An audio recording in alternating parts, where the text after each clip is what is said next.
안녕하세요. 7월 28일 일요일입니다.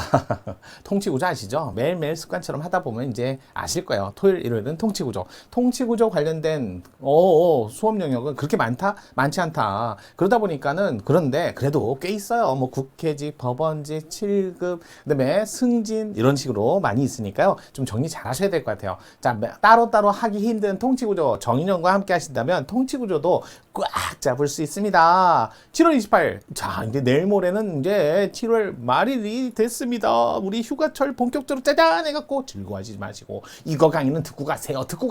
휴가 가서도 들으세요.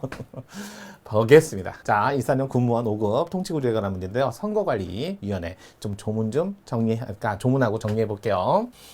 자, 선거관리위원회 조문은 114조부터 116조, 뭐 114, 115, 116 세 조문밖에 없는데 뭐 또 하프를 쓸까요?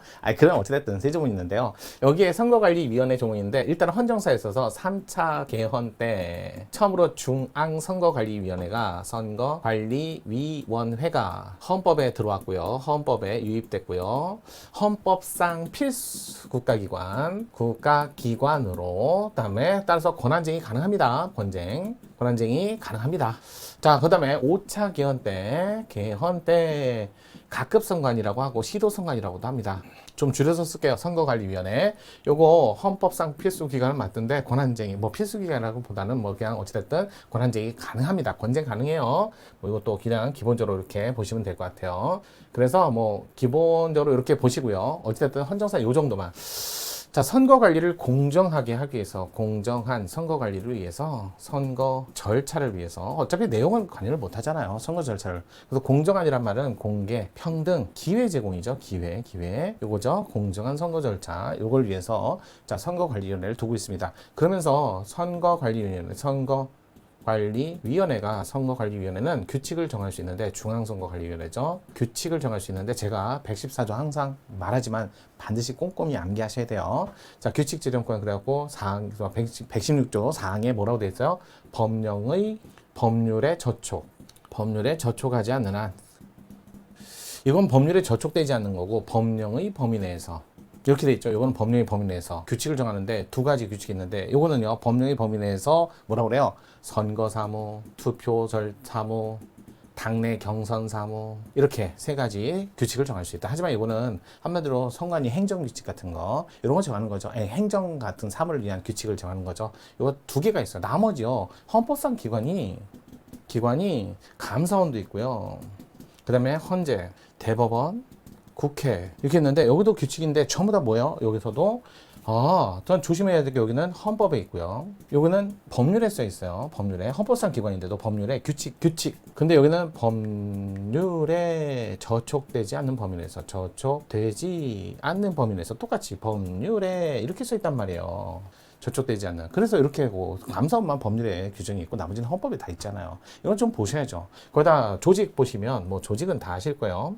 선관위, 중앙선거관리위원회, 중앙선거관리위원회 그러면 333이죠. 각급선관위도 마찬가지입니다. 그래서 국회에서 대통령이, 대법원장이 이렇게 했는데 그 중에 국회에서 선출한 3인, 헌재 3인, 재판관 3인 요 두 기관의 3인은 이거 인사청문 특위에서 하고 그 다음에 요 나머지 6인은 헌재 6인도 마찬가지고 가급이 아니라 뭐 소관 상임위원회 이렇게 보시죠. 소관 상임위원회, 국회 소관 상임위원회. 여기도 국회 인사청문 특위, 여기는 소관 상임위원회에서 자 인사청문 하시는 거죠. 인청. 특위에서 인청 이러고 한다. 이거 좀 다르죠. 그 중에 여기서 이제 한 명을 뽑죠. 뭘 뽑는다? 중앙선거관리위원회 위원장을 뽑죠. 위원장은 이분 이거 호선합니다. 호선. 그러니까 이분은 호선하니까 대통령이 임명한다. 틀린 집은 호선해요. 헌법재판소 재판관은요, 재판관 중에 소장을 뽑는데 전부 다 대통령이 임명해요. 근데 이분은 뭐 나머지 대통령이 임명하는 게 아니라 뭐 위원장 호선하니까 333이고 따로 다르고. 그래서 대통령 임명 안 합니다. 그러니까 국회 인사청문 안 합니다. 인사청문 안 합니다. 안 하고 동의도 안 받습니다. 이거 좀 조심하세요. 호선이에요, 그냥 위원장 호선. 6년 아무런 이기 없으니까 연임 중이 가능하고 이렇게 가셔야죠.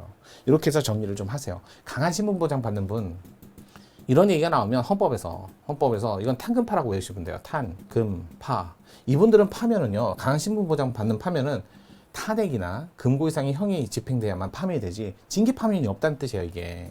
파면이 없다. 누구요? 대법원, 대법관, 대법원장, 판사. 뭐 대법원이 아니라 판사. 그냥 판사라고 그냥 이분은 또 판사하고 다른 법관하고 다른 분이니까. 또 헌재 재판관. 소장도 마찬가지고요. 그 다음에 중앙선거관리위원회 위원이라는 거예요. 중선위 위원. 이분들 탄금파예요. 강신무. 그래서 세 분이 세 종류가 강신무 보장을 받고 있습니다. 이렇게 정리를 좀 하세요. 그러면서 이제 문제를 한번 보도록 하겠습니다. 가장 적절치 않은 것을 골라라. 1번 중앙선거관리위원회 대통령 임명하는 3명 따로 온다니까. 다 임명하지 않는다니까요. 그 다음에 두 번째 중앙선거관리위원장은 대통령 임명 아니 호선이라니까. 호선. 이거 뭐 바로 틀렸네. 바로 2번이. 3번 각급 선거관리위원회 선거임명부 작성, 선거사무, 국민투표 사무에 관한 관계행정기관에 필요한 지시를 할 수 있고 이를 지시받은 행정기관은 이에 응해야 된다. 맞아요. 의무. 4번 선거운동은 각급 선거관리하에 법률 정한 범위 안에서 하되 균등한 기회 보장 가장 중요한 거죠. 이게 3.15 부정선거에 대한 반사적 효과, 어떻게 보면 반사적 효과가 아니라 다시는 그런 일이 반복되지 않기 위한 조치였죠.